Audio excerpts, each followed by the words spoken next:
Game da yaƙin da ake ci gaba da fafatawa tsakanin ƙasar Amurka, Iran da ƙasar Yahudu, sai mu ce tura ta kai bango. Ƙasar Iran a halin da ake ciki a yanzu ta dakatar da dukkan wata tattaunawa tsakaninta da ƙasar Amurka. Batun sulhu an ajiye shi a gefe.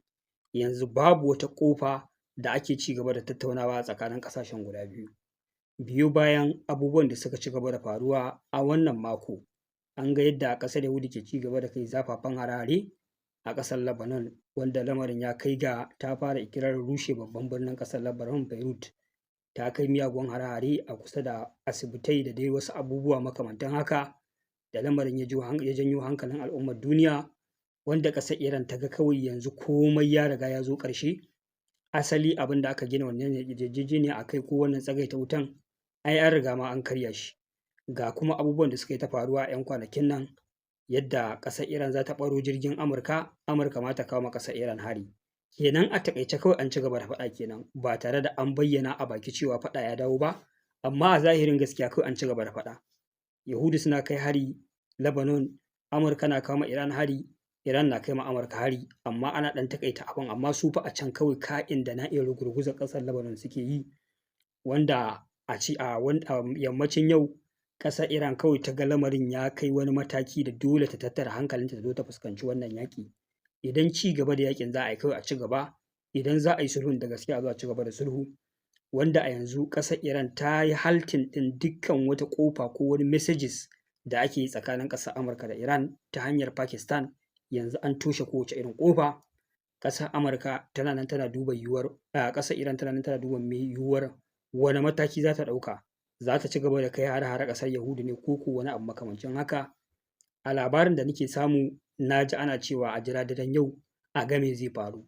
Me zai faru a daren yau ban sani ba. Wala Allah ko ƙila za su ci gaba da kai hare-haren su ne kan ƙasar Yahudu, domin tunda sun zaɓa a ci gaba da yaƙin, maybe yaƙin za a ci gaba. Wasu kuma suna ganin cewa za a iya samun wata ƙofa. A daidai wannan gaɓar na ga shugaban ƙasar Amurka Donald Trump ya zo ya yi magana cikin gaggawa bayan Iran ta yi wannan sanarwar. Yake cewa wai tattaunawa tana ci gaba da sauri, ana samun ci gaba, kamar abubuwa za su iya daidaita. Wai a facewarsa kenan. Sai dai daga baya a cikin wannan bayanan da yake an masa tambaya game da maganar da ƙasar Iran ta yi na cewa ta dakatar da tattaunawa da su kwata-kwata, wanda ya ce shi san ba bai ma da wannan labarin game da ikirarin ƙasar Iran cewa ta tsayar da tattaunawa da su. Shi dai abin da ya sani, abubuwa na ci gaba da tafiya kamar yadda ya kamata. Profeso Mirandi an yi masa wasu tambayoyi game da halin da ake ciki akan maganganun ƙasar shugaban ƙasar Amurka da kuma maganganun ƙasar Iran. Ya yi wasu maganganu da suka kama hankalina, wanda ya ce a hasashen da ƙasar Iran take yi a yanzu, sun fahimci cewa fa shugaban ƙasar Amurka shi a nashi ɓangare yana so a kawo ƙarshen wannan yaƙi, sai dai fa wannan lamari ya fi ƙarfinsa. Daga cikin gida har ƙasar waje, har wajen ƙasar Amurka, domin shi a nashi ya san cewa fa ya riga ya tafka babban kuskure na shiga wannan yaƙi da ƙasar Iran, sakamakon bai san haka outcome ɗin yaƙin zai zo ya kasance a ƙarshe ba, wanda a yanzu shi yasa yake ta faɗi tashi yake ƙoƙarin ganin cewa an yi sulhu. Amma duk lokacin da ya yi ƙoƙari ya yi kusa da kammala tattaunawan, su kuma a ɓangaren ƙasar Yahudu suka ga wannan tattaunawar za ta bar su a ƙasa, a ce sun yi rashin nasara, da su da masu taimakonsu a cikin cabinet ɗin ƙasar Amurka sai sun nemo ta hanya sun lalata komai. A 'yan kwanakin nan mun zo mun kawo muku bayanai waɗanda suka yi kusa da yaƙi ya ƙare. Ƙasar Amurka ta amince da cewa za ta ba wa ƙasar Iran kaso 1/3 na frozen asset ɗinta da suke ƙasar Qatar da aka riƙe, wanda aka ce za a ba wa ƙasar Iran kusan dala biliyan 20 a cikin dala biliyan 100. Idan aka ba ta wannan kuɗi a hannunta, za ta zo ta buɗe Strait of Hormuz. Bayan ta buɗe Strait of Hormuz, Amurka za su zo su cire naval blockade. Bayan Amurka sun cire naval blockade, abubuwa za su zo su ci gaba da daidaita, a ci gaba da processing na tsawon kwanaki 30 zuwa kwanaki 60. Ana tattauna matsaltsalu da suka kawo wannan fitina. Idan aka gama da su, a ƙarshe kuma sai a zo a tattauna akan batun tattacen uranium ɗin da yake ƙasar Iran da ake ƙoƙari a ga cewa an raba ta da shi, wanda ta ce wannan ɓangare jan layi ne. Har ƙasar Iran ta tura wasu daga cikin mahukuntanta ƙasar Qatar akan maganar za a saki waɗannan kuɗaɗe. ba zato ba tsammani kawai sai wannan lamari ya lalace. Aka biyo ta hanya aka lalata lamarin. Baya ga wannan lamarin an zo an ƙara zama an ci gaba da tattaunawa, an ƙara daidaita yadda abubuwa za su daidaita, har aka ji shugaban ƙasar Amurka ya ce zai shiga situation control room na ƙasar na fadar White House da shi da makarabansa za su tattauna, zai zo ya faɗi matsayarsa ta ƙarshe akan wannan yaƙi ya ƙare ko kuma menene zai faru, wanda shugaban ƙasar Amurka ya zo ya shiga cikin wannan ɗaki ya tattauna da cabinet ɗinsa ya ƙara fitowa da wata matsaya. Ba a kai ga tantance menene asalin abin da Donald Trump yake nufi ba. Aka ga ƙasar Yahudu ta ƙara zafafa kai hare-hare a ƙasar Lebanon, tana yin abubuwan da sun wuce gona da iri, sun taka dokar yaƙi da sauransu, wanda hatta ƙasar Faransa sai da ta fusata ta ɗauki mataki a kanta.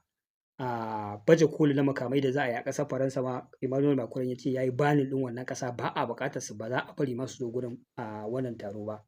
Kenan akwai ƙasashen da suke waje ma suna kallon me yake faruwa, cewa wannan yaƙi da yake jefa duniya cikin wani halin ƙaƙanikai, ga waɗanda ba sa so ya ƙare su ne suke bujiro da wasu hanyoyi.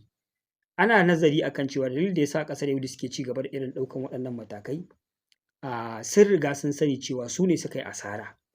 Kama daga tun farkon wannan yaƙi su suka haddasa shi da irin maƙudan kuɗaɗe da suka kashe. A cewarsu ko a tunaninsu wannan ita ce final chance da suke da shi da za su yi nasara a kan ƙasar Iran ta dindindin, a musu disarming ɗin ƙasar Iran, a raba su tataccen uranium, ya zama na ba su da ƙarfi. Ma'ana ko da faɗa ya haɗa su da ƙasar Iran, irin abin da kuka ana yi a Lebanon nan wallahi haka suke so su ga suna yi ma ƙasar Iran.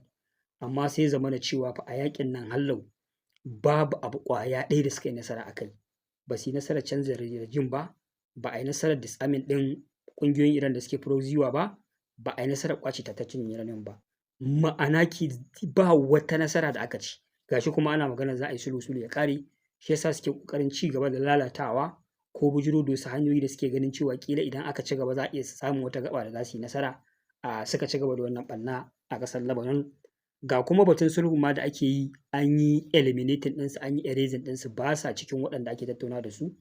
Domin waɗanda suke tattaunawa ƙasar Pakistan ce, ƙasar Pakistan ba sa ga maciji da su. Ƙasashen Larabawan nan irin su Qatar, irin su Saudiya, su ma wasu daga cikinsu ba sa tare da su. Saboda haka suna baƙin ciki da nuna damuwa akan yadda ƙasashen gabas ta tsakiya ba su samu nasara a kansu ba su samu nasara a ƙasar Iran ba. Amurka ba ta taimake su a muradun sun kammala ba. Idan yaƙi ya ƙare an mai da su bayan baya kenan, sai dai su ƙara shirya wani shiri na musamman a nan gaba ta yadda za su tankari ƙasar Iran, wanda ita kuma ƙasar Iran a cikin yarjejeniyar da take so a yi a wannan sulhu har da dakatar da ƙasar Amurka dindindin daga a nan gaba yiwuwar kai mata wani farmaki babu gaira ba dalili, wanda hakan zai zama na cewa an riga an sama Amurka kwaɗo kenan. Kuma wanda ƙasar Iran take so ya zama mata garanto wurin dakatar da ƙasar Amurka daga aikata haka shine ƙasar China. Ƙasar Amurka ko da za ta iya watsi da alƙawari ko wata yarjejeniya da wasu ƙasashe, zai wuya ta yi da ƙasar China, saboda ƙasar China babbar ƙasa ce, kowa ya san matakinta a duniya a halin yanzu, wanda kun ga ƙasar Iran ta yi nasarar kama wuyan ƙasar Amurka, an cire ta a wannan yaƙi. Nan gaba ko da ƙasar Yahudu ta yanke shawarar yin faɗa da ƙasar Iran, za a yi faɗan one in one ne. Kun ga ko faɗa one in one da ƙasar Iran da ƙasar Yahudu, kun san me zai biyo baya. Kowa fa yana da tactics a cikin wannan yaƙi, kowa yana da matuƙar hikima da basira da dabaru a ƙoƙarinsa na cimma muradansa. A yanzu dai ina ganin waɗanda suke ɗanɗana kuɗinsu babu gaira ba dalili a wannan yaƙi ɓangare biyu ne, daga Amurka sai ƙasashen Larabawa. A fannin tattalin arziki ƙasashen Larabawa an riga an ɗanɗana musu kuɗinsu, an dakatar da su daga ci gaba da haƙan mai, an tare Strait of Hormuz, man su baya wucewa da sauran abubuwa makamantan haka. Ita kuma Amurka, duniya na ci gaba da ƙalubalantar ta sakamakon tsadar rayuwa da hawa kayan masarufi, da duk ta sanadiyyar yaƙin nan da ta fara yi ne abubuwa suka kama kamar haka. Shugaban ƙasar Amurka babu yadda bai kawo ƙarshen wannan yaƙi da yaƙi zuwa ƙarshe, ya tsinci kanshi a tsaka mai wuya. Su kuma ƙasar Yahudu suna ta faɗi tashi sai sun nemo hanyar da za a ce an gama wannan yaƙi tare da sun yi nasara.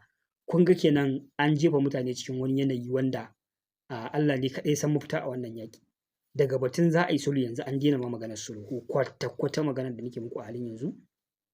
An yi haltin ɗin sulhu, ba ci gaba da tattaunawa. Ƙasar Iran tana preparation ne za ta kai farmaki ƙasar Yahudu. Wannan shine ba da tabbaci, amma dai na ga wasu manyan gidajen jaridun ƙasar Iran suna nuna cewa a jira daren yau a ga me zai faru. Ba mu san me ake nufi zai faru a daren yau din ba. hari za su kai ko wani abu ne makamancin haka ba mu sani ba. Domin gaskiyar lamari abubuwan da suke faruwa a yanzu haka idan kana bibiya kana gani da idonka za ka ji ba daɗi kwata-kwata a Lebanon, a Gaza da sauransu. Abin da ake ci gaba da yi ya saɓa ma ƙa'ida, wanda ƙasar Iran take ganin fa lokaci ya yi da ya kamata ta ɗaukin ma waɗannan ƙasashe ta kai ma waɗannan ƙasashe ɗauki, wanda dama tun farkon wannan yaƙi ƙasar Iran ta yi alƙawari ba za ta bar su a baya ba. Dole za ta taimake su, kuma duk wani abu da ake kira ceasefire ko kawo ƙarshen yaƙi ba zai tabbata ba har sai idan an tsagaita a waɗannan ɓangare, kuma ga shi ba a tsagaita ɗin ba, an ci gaba da yin abubuwan da ba su dace ba. Yanzu dai maganar da nake muku abubuwa fa sun lalace, abubuwa sun rancaɓe sun dawo baya, an dawo zero daga farkon farko. Yanzu ma'ana me za a ci gaba da yi, yaƙi ne ko ko wasu hanyoyi za a bi? Wallahi ba mu sani ba, amma dai wannan shine takamaime halin da ake ciki, wannan shine matsayin ƙasar Iran. Ni a nawa ɓangaren ma gwara ma kawai a yi duk mai yiwuwa kawai abin nan ya kawo ƙarshe. Wanda na ga wani bidiyo da mahukuntan ƙasar Iran suke wani tsokaci akan shiri na musamman da suka yi akan wannan yaƙi, da kuma manufarsu ko matsayinsu akan yadda yaƙin zai ƙare. Bayan na saurari wannan bidiyo sai na gane cewa fa gaskiyar lamari ba nan kusa wannan yaƙi zai ƙare ba kwata-kwata ko da wasa. Domin ƙasar Iran ta lashe takobi fa, duka abubuwan da ake ikirarin an yi mata na cutarwa wallahi sai ta fanshe, kama daga hallaka musu shugaban juyin juya halin su sai sun fanshe. Sannan ruguje-ruguje da ƙone-ƙone da aka musu janyo asarar dukiya a cikin ƙasar su, wallahi sun ce ba makawa sai sun fanshe a Strait of Hormuz.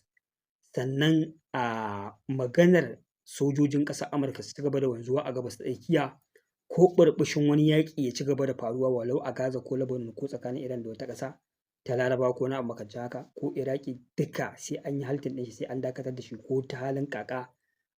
Wanda na fahimci cewa su yaƙi ake yi ko kuma ceasefire ake yi, amma hankalinsu ba ma akan ceasefire ɗin yake ba, preparation kawai suke yi na yadda za su ci gaba da mai da martani idan abubuwa suka kacame. Ana maganar cewa a cikin underground cities ɗinsu guda 60 da wani abu da aka yi lalata ƙofarsu ko wani abu makamancin haka ya faru da su a wannan yaƙi, an gyara sama da guda 50 da wani abu wanda suka rage ba su fi ƙwaya 10 ba, kuma an yi relocating ɗin makamai da dukkan abubuwan da suke cikin wannan underground cities ɗin.